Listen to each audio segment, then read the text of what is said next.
17.5 టీఎంసీలు తాగునీటి కోసం, 2.5 టీఎంసీలు హిమాయత్ సాగర్, ఉస్మాన్ సాగర్లో పోసి మూసి మొత్తం ఆ నీళ్ళను ప్రవహిస్తే కింద నల్గొండలో వ్యవసాయానికి ఉపయోగపడే విధంగా ఒక ఫ్రెష్ వాటర్ని ఫ్లో చేస్తాను.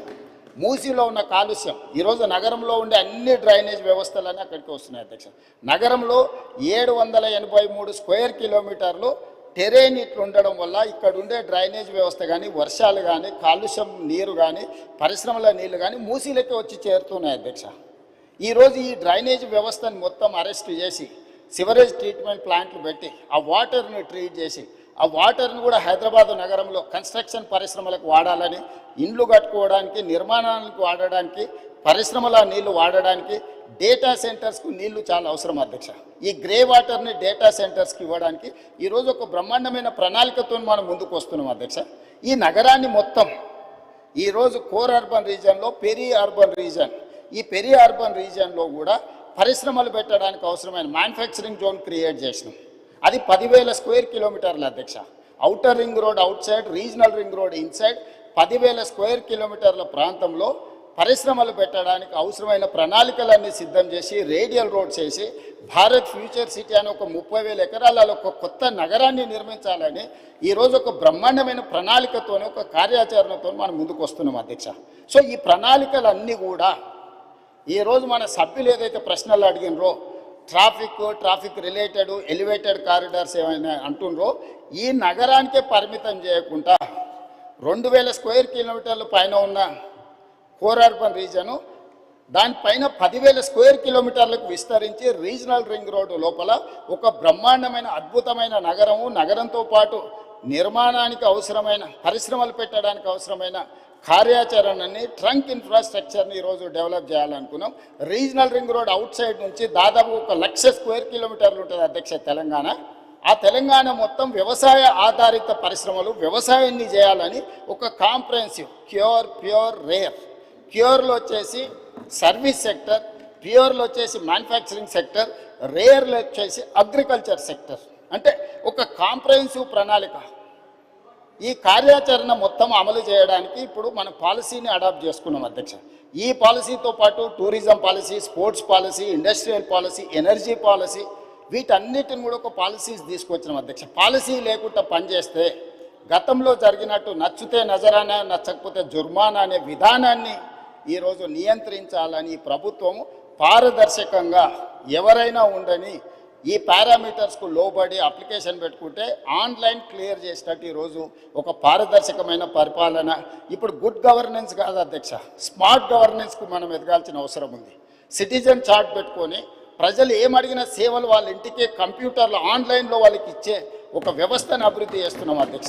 ఈరోజు వెహికల్స్ రిజిస్ట్రేషన్ డైరెక్ట్ షోరూంలోనే మీరు రిజిస్ట్రేషన్ చేసుకోవచ్చు, ఆన్లైన్లోనే మీ డ్రైవింగ్ లైసెన్స్ రెన్యువల్ చేసుకోవచ్చు. ఏ దానికి కూడా మీరు ఆర్టీఏ ఆఫీస్కు రావాల్సినట్టు దళారుల మీద ఆధారపడాల్సిన అవసరం లేకుండా దళారీ వ్యవస్థను పూర్తిగా నియంత్రించి అవినీతిని కూడా తగ్గించి ఈరోజు ఈ అన్ని రిఫార్మ్స్ కూడా సిటీలో మనం తీసుకొస్తున్నాం అధ్యక్ష. దయచేసి సభ్యులు అభివృద్ధి విషయం వచ్చినప్పుడు రాజకీయాలకు అతీతంగా మనం ఏకమవ్వాలి, లేకపోతే ఈ ప్రాంతానికి తీరని నష్టం చేసిన వాళ్ళం అవుతాం అధ్యక్ష.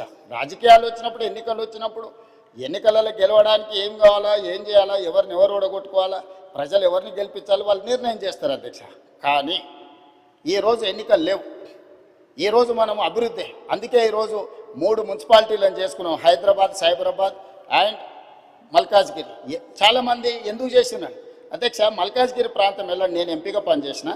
గ్రామ పంచాయతీలు ఉన్నాయి, మున్సిపాలిటీలు ఉన్నాయి, మున్సిపల్ కార్పొరేషన్ ఉంది, జిహెచ్ఎంసీ ఉంది, 4 రకాల పరిశ్రమలు. శంబీపూర్ రాజు గారు ఒకవేళ సభ్యుడు ఉంటే వారి ప్రాంతము వారికి తెలుసు, వాళ్ళ ఊరు గ్రామ పంచాయతీ ఉంది, ఆ పక్కనే మున్సిపాలిటీ ఉంది కొంపెల్లి, ఆ పక్కనే మున్సిపల్ కార్పొరేషన్ ఉన్న జవహర్ నగర్, ఆ పక్కనే జిహెచ్ఎంసీ వార్డులు ఉన్నాయి.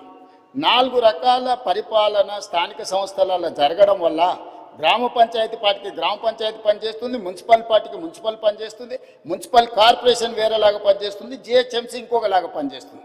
దీంతో అధికారుల మధ్యలో అవగాహనలో లోపం, ఈ అవగాహన లోపం వల్ల ఇచ్చే అనుమతులలో లోపం. ఒక దగ్గర 20 ఫీట్ల రోడ్డు ఉంటుంది, అప్పుడే 100 ఫీట్లు అవుతుంది, అప్పుడే మళ్ళీ 30 ఫీట్లు అవుతుంది. దీనివల్ల చెరువులను కాపాడలేకపోతున్నాం, కుంటల్ని కాపాడలేకపోతున్నాం, నాళాలను కాపాడలేకపోతున్నాం, రోడ్లను విస్తరించలేకపోతున్నాం. అందుకే కోర్ అర్బన్ రీజన్ మొత్తాన్ని ఒకే గొడుగు కిందికి తెచ్చి ఒకే రకమైన విధానాలతో పరిపాలన అందించాలి. జిహెచ్ఎంసీలో అయినా, సైబరాబాద్ మున్సిపల్ కమిషనరేట్లో అయినా, మల్కాజ్గిరి మున్సిపల్ కమిషనరేట్లో అయినా పరిపాలన మొత్తం ఒక గొడుగు కిందికి తెచ్చినాం. పరిపాలన సౌలభ్యం చేసినాం. ఒకసారి మున్సిపల్ కమిషనర్ ఏరియా ఒకలాగుంది, పోలీస్ కమిషనరేట్ ఇంకొకలాగుంది. అందుకే కోటర్మినస్ చేసినాం అధ్యక్ష. ఈరోజు Cyberabad municipal commissioner, police commissioner కూర్చుంటే ఎగ్జాక్ట్గా బౌండరీతో సహా మున్సిపాలిటీలో జోనల్ కమిషనర్స్ను వాళ్ళని డీసీపీ వ్యవస్థలుగా చేసినాం. ఒక డీసీపీ ఒక జోనల్ కమిషనర్ కూర్చున్నాడంటే ఎగ్జాక్ట్గా ఒక ఇంచు కూడా, ఒక ఇల్లు కూడా తేడా లేకుండా ఏ నిర్ణయం తీసుకుని అమలు చేసేటట్టు, ట్రాఫిక్ కావచ్చు, నిర్మాణం కావచ్చు, లేకపోతే కాలుష్య నియంత్రణ కావచ్చు. సో ఈ రకంగా చేసుకున్నాం. మిగతా రంగారెడ్డి ప్రాంతాన్ని మనం ఫ్యూచర్ సిటీ కమిషనరేట్ కింద పోలీస్ కమిషనరేట్ చేసినాం అధ్యక్ష. భువనగిరిని మనం ఎస్పీగా జిల్లాగా చేసుకున్నాం. సంగారెడ్డిని ఎస్పీగా జిల్లా చేసుకున్నాం. ఆ పక్కన ఉండే వికారాబాదును ఎస్పీ జిల్లా కింద చేసుకున్నాం. 4 పోలీస్ కమిషనరేట్లు, 3 జిల్లాలు. 70% తెలంగాణ ఆదాయం ఇక్కడి నుంచే వస్తుంది అధ్యక్ష. విస్తరణ కూడా జరగాల్సిన ప్రాంతం ఈ ప్రాంతంలోనే ఉంది అధ్యక్ష. అందుకే ఒక బృహత్తరమైన ప్రణాళికను తీసుకొని వచ్చి ఈరోజు ఒక ప్రణాళికబద్ధంగా అభివృద్ధి చేయాలనుకుంటున్నాం అధ్యక్ష. అడాక్ బేసిస్ మీద చేస్తలేం. భవిష్యత్ ప్రణాళికల్ని దృష్టిలో పెట్టుకొని 2034 వరకు ఏం చేయాలి, 2047 వరకు ఏం చేయాలి, దాని ప్రకారం కార్యాచరణ ఎట్లుండాలి, ఒక రోడ్ మ్యాప్ తయారు చేసుకున్నాము. దయచేసి సభ్యులందరికీ కూడా మీ ద్వారా, తమ ద్వారా నేను విజ్ఞప్తి చేస్తున్నా, ఈ విషయానికి వచ్చినప్పుడు రాజకీయాలకు అతీతంగా వ్యవహరిద్దాము. ఈరోజు అహ్మదాబాదులో సబర్మతి రివర్ ఫ్రంట్ చేసిరు, అద్భుతం అంటారు. 60,000 ఫ్యామిలీలను రీలొకేట్ చేసింది అధ్యక్ష. 10,000 ఫ్యామిలీలకు ఈరోజు కూడా నష్టపరిహారం ఇవ్వలేదని సుప్రీంకోర్టు వరకు కేసు కొట్లాడుతారు. నిన్నగాక మన ఢిల్లీలో యమునా నది ప్రక్షాళన పేరు మీద యమునా నదిని విస్తరించుకుంటాం, అద్భుతంగా చేసుకుంటాం అని ఢిల్లీ ప్రభుత్వం అంటుంది అధ్యక్ష. ఉత్తరప్రదేశ్లో గంగా నది ప్రక్షాళన చేసినాం, వారణాసిని ప్రక్షాళన చేసినామని కొన్ని రాజకీయ పార్టీలు, ప్రజాప్రతినిధులు అంటున్నారు. మేము ఎప్పుడు వాటిని వ్యతిరేకించలే. గుజరాత్లో సబర్మతి రివర్ ఫ్రంట్కి mayor from Congress, chief minister from BJP Narendra Modi, Congress mayor, Gujarat ముఖ్యమంత్రి నరేంద్ర మోడీ గారు ఇద్దరు కూర్చొని సబర్మతి రివర్ ఫ్రంట్ను పనులు చేయడానికి పునాది రాయేసి కలిసి పనిచేసింది అధ్యక్ష. సిద్ధాంతపరంగా కాంగ్రెస్కు బీజేపీకి పొంతన లేదు. కానీ అహ్మదాబాద్ మేయర్ కాంగ్రెస్ ఉండి ముఖ్యమంత్రి నరేంద్ర మోడీ గారు ఉన్నప్పుడు వాళ్ళిద్దరు కలిసి ఆ పని మొదలుపెట్టి ఈరోజు బాగుంది. నిన్నగాక మొన్న మా శ్రీహరి గారు మంత్రి గారు వెళ్ళి చూసి వచ్చిండ్రు. చామల కిరణ్ రెడ్డి ఎంపీ గారు నల్గొండ నుంచి, బీర్ల ఐలయ్య గారు, వీళ్ళందరూ పోయి చూసి వచ్చారు. అంతకంటే ముందు సిటీలో ఉండే మేయర్తో పాటు కార్పొరేటర్స్ని అందరినీ నేను అక్కడికి పంపించిన, కొంతమంది మిత్రులను విదేశాలకు పంపించిన, ఎమ్మెల్యేలను, మీకు సౌత్ కొరియా పోయి చూసిరా పోండి అండి. సో ఈరోజు నేను అనేది ఏంది అధ్యక్ష అంటే, హైదరాబాద్లో మూసీ నది ప్రక్షాళన చేస్తామంటే ఎందుకు ఇది రాజకీయ రంగు పులుముకుంటుంది? ఎంఆర్డీసీఎల్ నేను మొదలు పెట్టలే అధ్యక్ష. నిన్నగాక మొన్న సిరిసిల్ల ఎమ్మెల్యే గారు చెప్పారు, మూసీ రివర్ డెవలప్మెంట్ కార్పొరేషన్ లిమిటెడ్ని మేమే ప్రారంభించినాము అన్నారు. అవును, మీరే ప్రారంభించారు, ప్రణాళికలు మీరే చేసారు, మీరు అర్థాంతరంగా వదిలేసారు. మేము ఇప్పుడు దాన్ని కొనసాగిస్తామంటున్నాం. మీరు మొదలుపెట్టినప్పుడు 10,000 కుటుంబాలను మేము బుల్డోజ్ చేసి కొట్టేస్తామని మీరు మాట్లాడింది సభలో ఉంది. ఆనాటి మాజీ ముఖ్యమంత్రి గారు ఈ రోజు ఉన్న 2016లో వాళ్ళే బఫర్, మూసీ నది పక్కన 50 మీటర్ల బఫర్ జోన్ కూడా వాళ్ళే నిర్ణయించారు. ఆ రోజు మేము నిర్ణయించలే. ఈ రోజు మేము అమలు చేస్తామంటే మీకున్న అభ్యంతరం ఏంది? ప్రభుత్వం అధికారికంగా కార్యక్రమాన్ని ఏర్పాటు చేసింది. అయ్యా, దీన్ని ముందు కొనసాగించడానికి ఏం చేయాలో మీరు సలహాలు సూచనలు ఇవ్వండి, ప్రభుత్వం ఆమోదిస్తుందని. సలహాలు సూచనలు ఇవ్వడానికి రాలేదు. ఆన్లైన్లో పెట్టినాము. ఆన్లైన్లో పెట్టినప్పుడు దాన్ని చూసి ఏం సలహాలు ఇస్తారో ఇవ్వండి. ఆపాలనే ఆలోచన తప్ప మీరు ఏ సూచన అయినా చేయండి. ఈరోజు మూసీ నది ప్రక్షాళన అత్యవసరము. నల్గొండ జిల్లా ప్రజల్ని ఒకసారి గుర్తు చేసుకుంటే ఎవ్వరు కూడా దీన్ని ఆపే ప్రయత్నం చేయరు. ఈరోజు రంగారెడ్డి జిల్లా, హైదరాబాదులో ఉండే కాలుష్యము, పరిశ్రమలు, శవాల కలేబరాలు, మనుషుల శవాలతో సహా కొట్టుకుపోయి నల్గొండకు ప్రాణాంతకంగా తయారైంది అధ్యక్ష. నేను నవంబర్ 8, 2025 నాడు, 2024 నాడు అక్కడికి వెళ్ళి 2024 నవంబర్ 8 రోజు నేను పోయి పాదయాత్ర చేస్తే ఆ ప్రాంతంలో మహిళలు వచ్చి చాలా ఆవేదన భరితమైన అంశాలు నా దృష్టికి తీసుకొచ్చారు. కొత్తగా పెళ్ళైతే పిల్లలు ఎవరు ఆ ప్రాంతంలో ఉండడం లేదు, అక్కడ పండించిన పంటలు తిన్నా, అక్కడ బోర్లలో నీళ్లు తాగినా పుట్టబోయే పిల్లల మీద విపరీతమైన ప్రభావం చూపిస్తుందని చెప్పి మహిళలు వచ్చి చెప్పినప్పుడు నేను ఆలోచన చేసిన అధ్యక్ష, వీళ్ళకు విముక్తి కలిగించాలి కదా.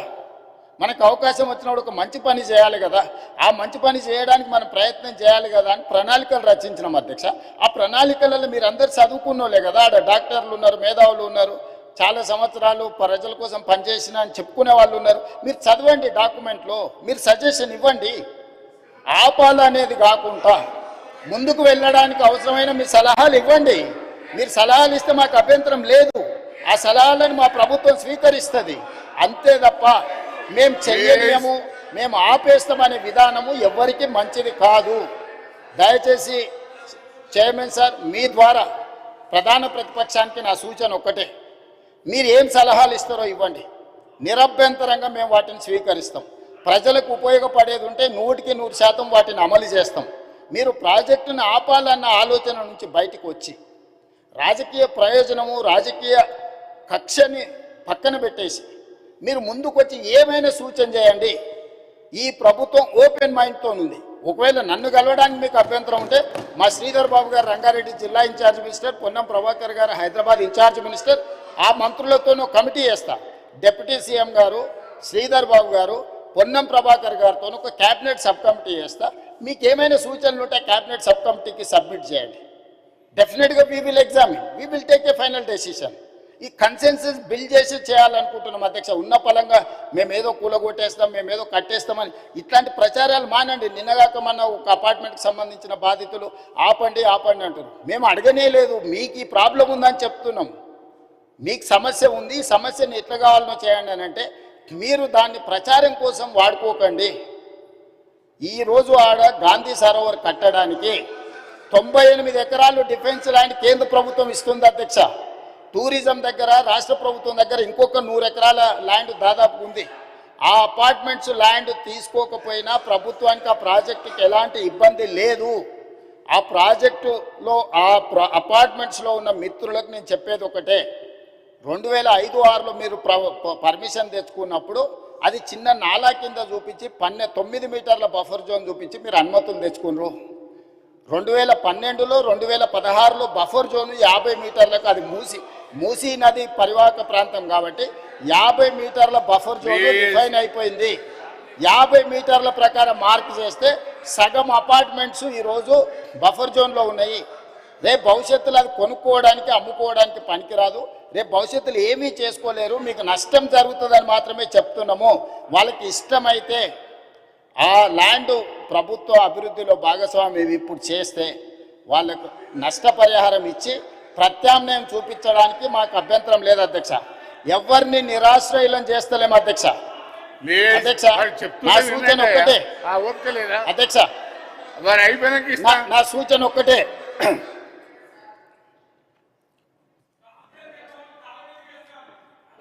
అదే చైర్మన్ సార్, మూసీ పరివాహక ప్రాంతంలో ఉన్న ఎవరైతే నివసిస్తున్నారో తమరి ద్వారా రాష్ట్ర ప్రభుత్వం ఇస్తున్న మాట, ఎవరిని నిరాశ్రయులం చెయ్యము, పునరావాసం కల్పిస్తాము.